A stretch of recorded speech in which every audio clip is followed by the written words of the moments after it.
नमस्कार, जन्मगंजी लाइव से मैं सरोसिना। आज हम बात कर रहे हैं स्लिप डिस्क और पीठ दर्द जैसी गंभीर समस्या पर। हमारे साथ हैं वाराणसी के वरिष्ठ न्यूरो चिकित्सक डॉक्टर अवनीश राय जी, जो इस क्षेत्र में वर्षों से मरीजों का इलाज कर रहे हैं। डॉक्टर साहब, आज के कार्यक्रम में आपका स्वागत है। स्लिप डिस्क क्या होती है और किन कारणों से होती है? मैडम, आज जो आपने लिया है टॉपिक बैक पेन का, ये एक बहुत इम्पोर्टेंट टॉपिक है। और क्योंकि इस जनरेशन में जितने भी आईटी में लोग काम कर रहे हैं या ज़्यादातर जो जॉब है ये डेस्क जॉब है, और डेस्क जॉब वाले लोग क्योंकि ज़्यादा हो रहे हैं, इसलिए हम लोग बैक पेन की प्रॉब्लम्स को हम ज़्यादा देख रहे हैं। जहाँ तक आपने पूछा है स्लिप डिस्क के बारे में, स्लिप का डिस्क का मतलब होता है, जैसे ये आपको एक स्पाइन का मॉडल है, आपको दिखाता हूँ। तो नॉर्मल हमारी सामान्यतः हमारी जो रीढ़ की हड्डी होती है, इसमें फ्लेक्सिबिलिटी के लिए हड्डियों के बीच में एक डिस्क होती है, जो एक जेली लाइक मटेरियल होता है, लिक्विड होता है, और उसके बाहर में एक फाइब्रस शीथ होती है, कैप्सूल होती है। तो ये वर्टिब्रास में एक तरीके से शॉक एब्जॉर्बर की तरह होती है। जैसे हम जंप कर रहे हैं तो भी ये डिस्क दब रहा है, तो ये शॉक को एब्जॉर्ब करता है, और साथ में ये मूवमेंट और फ्लेक्सिबिलिटी, लचीलापन में हेल्प करता है। कई बार क्या होता है कि ये जो डिस्क है दो हड्डियों के बीच में, इसकी जो बाहरी वॉल है इसमें एक छोटा सा ब्रेक हो जाता है, और वो डिस्क का जो लिक्विड मटेरियल होता है वो बाहर आकर के नर्व को दबाने लगता है। तो इस तरीके की जो डिस्क होती है, डीजेनरेटिव डिस्क, इसको हम लोग स्लिप डिस्क कहते हैं। आम पीठ दर्द और स्लिप डिस्क में क्या अंतर होता है? जी, देखिए ऐसा है कि अगर हम डेटा लें तो हर व्यक्ति को अपनी लाइफ टाइम में कभी ना कभी बैक पेन होता है, लेकिन सामान्यतः जो बैक पेन होता है ये सीरियस प्रॉब्लम नहीं होती है, ये मस्कुलर ओरिजिन होता है। जैसे कि आप ये जो स्पाइन का मॉडल देख रहे हैं, तो ये इसके बाहर हमारी मांस होती है, इसके बाहर हमारी स्किन होती है। तो क्योंकि अक्सर हमारा पोस्चर बैठने का ठीक नहीं होता, या हमारी अगर मसल्स वीक है, या बहुत बार हम लोग फीमेल्स में देखते हैं कि प्रेगनेंसी के बाद उनकी ना मांसपेशियां लूज हो जाती हैं, तो उन लोगों में भी बैक पेन की बहुत होती है, प्रॉब्लम होती है। तो नॉर्मल जो बैक पेन होता है ये 7 से 10 दिन के रेस्ट और एक्सरसाइज के साथ जो है ठीक हो जाता है। लेकिन अगर बैक पेन ठीक नहीं होता, तब उस केस में हम लोग एमआरआई वगैरह कराते हैं, जिसमें हमें स्लिप डिस्क या नस दबने की चीज का आइडिया लगता है। किन लोगों को स्लिप डिस्क होने का खतरा अधिक रहता है?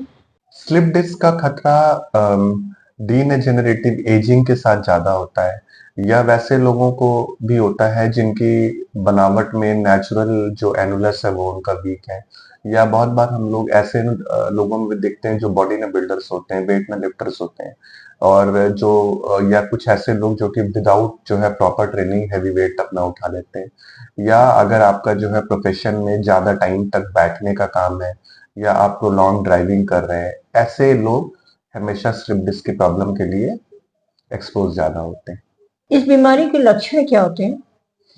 देखिए, स्लिप डिस्क में बैक पेन की जो है प्रॉब्लम रहती है, जिसमें बैक पेन होता है, और कई बार आपका दवा से और रेस्ट से और ना फिजियोथेरेपी से आराम नहीं होता। प्रॉब्लम तब होती है जब जो स्लिप डिस्क नर्व को दबाने लगी।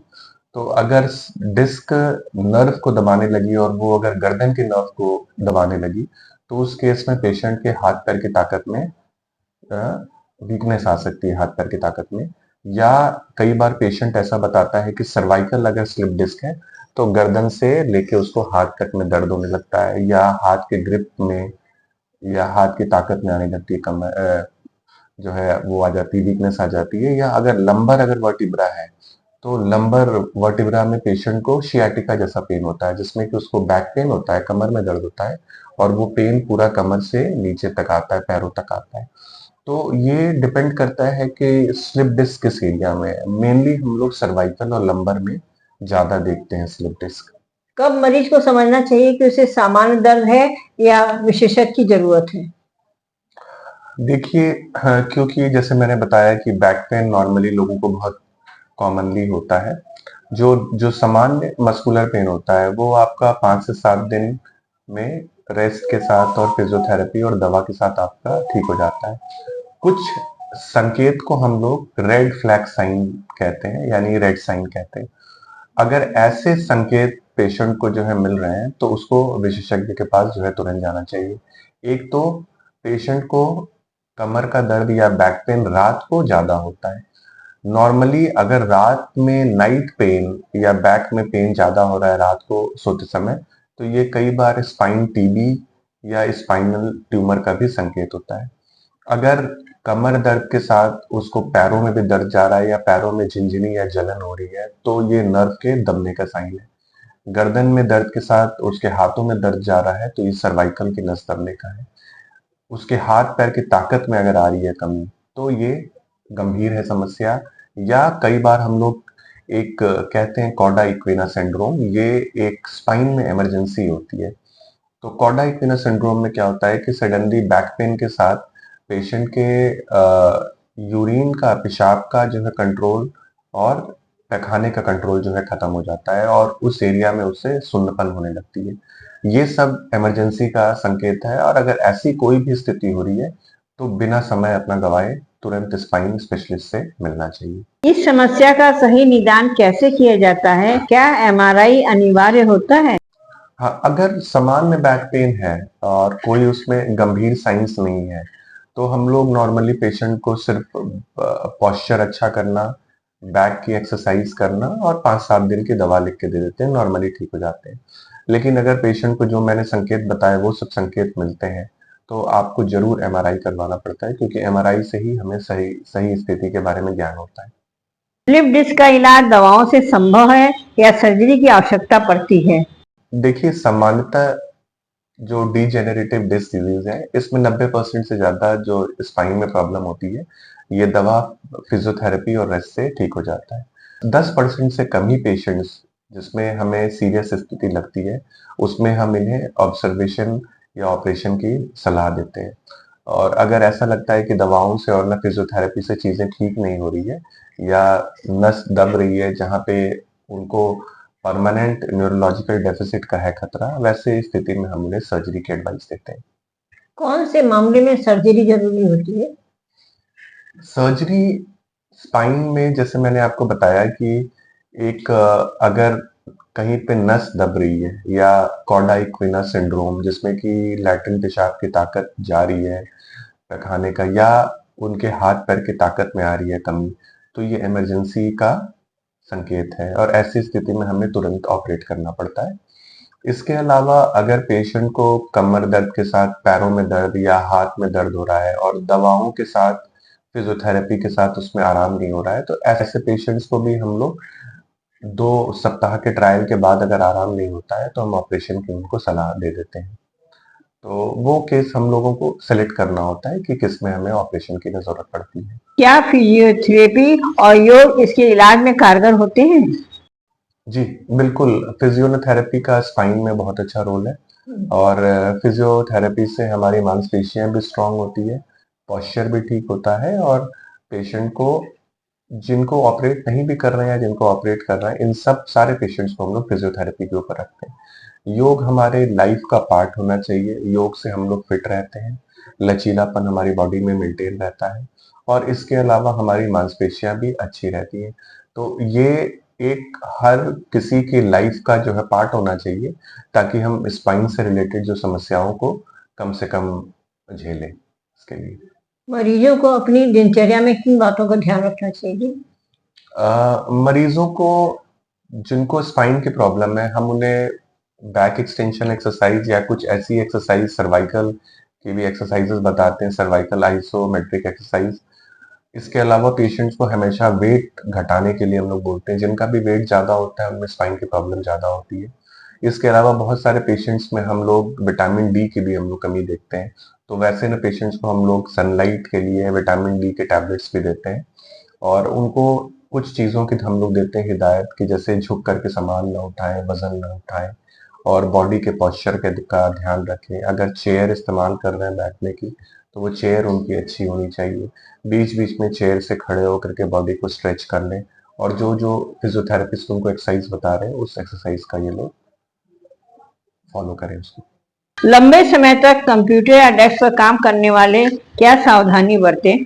जी, लंबे समय तक जो लोग भी कंप्यूटर या डेस्क पे बैठते हैं क्योंकि डेस्क जॉब ज्यादा है तो वो स्पाइन के ऊपर जो है लोड पड़ता है। नॉर्मली स्पाइन में अगर डिस्क में हम देखें तो सबसे अच्छी होती है पोजीशन लेटे रहने की पोजीशन, उसके बाद टहलने की, वॉक करने की पोजीशन, और स्पाइन के ऊपर सबसे ज्यादा लोड पड़ता है अगर आप चेयर पे बैठे हैं। तो इसलिए हम लोग जो भी डेस्क जॉब वाले पेशेंट्स रहते हैं उनको हम लोग कहते भी हैं कि आप थोड़ी देर में खड़े हो जाइए, बैक को थोड़ा स्ट्रेच कर लीजिए, एक्सरसाइज कर लीजिए, और उनको कोर मसल को मजबूत करने के लिए बोलते हैं। अगर आपकी मांसपेशियां मजबूत हैं तो आपके डिस्क या नर्व के ऊपर लोड नहीं आएगा। और उनको हमेशा एक हेल्दी डाइट लेना, विटामिन डी के लिए धूप लेना, और एक रेगुलर एक्सरसाइज करना, उसके लिए हम लोग बोलते हैं कि आप उसको ना फॉलो करें। युवाओं में स्लिप डिस्क के मामले बढ़ रहे हैं, इसका क्या कारण है? देखिए, स्लिप डिस्क का रीजन जैसे मैंने पहले बताया कि आपका खराब पोस्चर होना, सिगरेट स्मोकर्स का होना, लंबे समय तक बाइक चलाना, ड्राइविंग करना, ये सारे स्लिप डिस्क को बढ़ाता है। तो बहुत बार हम लोग के पास पेशेंट्स आते हैं जो जो कहते हैं कि सर हम 200 किलोमीटर बाइक रोज चलाते हैं, 150 किलोमीटर। तो उन लोगों को हम लोग को ये कहना होता है कि भाई ये आपके स्पाइन के हेल्थ के लिए अच्छा नहीं है। अगर आप अच्छे रोड पे चल रहे हैं तो फिर भी आपको जर्क कम पड़ेगा, लेकिन अब आप गांव या ग्रामीण एरिया में हैं तो आपको अगर जर्किंग बार बार अगर होगी तो स्पाइन के ऊपर लोड पड़ेगा। तो इनको ये सब जो है प्रिकॉशंस का ध्यान देना, एक्सरसाइज करना, इन चीजों के लिए हम लोग अक्सर बोलते हैं। अगर आप स्मोकर हैं तो डेफिनेटली आप में और ज्यादा स्पाइन की प्रॉब्लम होने की चांसेस रहती है। क्या यह बीमारी पूरी तरह से ठीक हो सकती है या जीवन भर बनी रहती है? देखिए, ऐसा है कि ये प्रॉब्लम्स जड़ से भी ठीक हो जाती हैं, पर पेशेंट्स को ये चीज़ समझना होता है कि आपने एक बार उनकी सर्जरी कर दी, उसके बाद भी जो आपको डॉक्टर बता रहा है परहेज, या आपको सेल्फ केयर वाली चीज़, यानी स्पाइन के अपनी मांसपेशियों को मजबूत करना, एक्सरसाइज करना, उन चीज़ों का ध्यान रखना जिससे आपके स्पाइन के ऊपर लोड ना पड़े, तो इन इन चीज़ों को उसे फॉलो जो है जितना अच्छा जो है करेगा उतनी ये प्रॉब्लम उसकी ठीक रहेगी। आपकी सलाह में कौन-कौन सी चेतावनियां या लक्षण हैं जिन पर तुरंत ध्यान देना चाहिए? जैसे कि मैंने बताया कि बैक पेन सामान्यतः कोई बड़ी चीज नहीं होती है, लेकिन इसके हम लोग कुछ रेड फ्लैग साइन होते हैं जो कि गंभीरता को की ओर करते हैं इशारा। उसमें रेड फ्लैग साइंस में होता है कि रात को दर्द होना, दर्द के साथ बुखार आना, दर्द के साथ बैक पेन के साथ पैरों में दर्द जाना, लैट्रिन पेशाब के का जो है कंट्रोल खराब होना, पैरों की ताकत में कमी आना, सुन्नपन आना, जलन होना, ये सारे साइंस इंडिकेट करते हैं कि आपको एक विशेषज्ञ के पास जाना चाहिए और तुरंत दिखाना चाहिए। क्या कोई नई चिकित्सा पद्धति या तकनीक उपलब्ध है जो खास रूप से कारगर साबित हो रही है? देखिए, जहाँ तक सर्जरी की बात है, अब सर्जरी जैसे-जैसे साइंस और मेडिकल साइंस आगे बढ़ रहा है, मिनिमल इन्वेसिव के ऊपर हर चीज़ में जा रहे हैं। तो जहाँ पे पहले स्पाइन की सर्जरी में बड़े चीरे से होती थी, अब एंडोस्कोपिक सर्जरी आने के बाद छोटे चीरे से ना सर्जरी होती है, और सामान्यतः हम लोग सर्जरी करके 1 से 2 दिन में पेशेंट को घर भी भेज देते हैं। तो डेफिनेटली जो नई सर्जरीज हैं, मिनिमल इन्वेसिव सर्जरी है, छोटे चीरे वाली सर्जरीज है, इनमें पेशेंट्स की रिकवरी बहुत फास्ट है और रिहैबिलिटेशन बहुत जल्दी हो जाता है। तो आपको ज्यादा लंबा छुट्टी लेने की भी जरूरत नहीं है, 2 से 3 दिन की छुट्टी लेकर के आप अपनी सर्जरी करा के वापस अपने घर पे भी जा सकते हैं।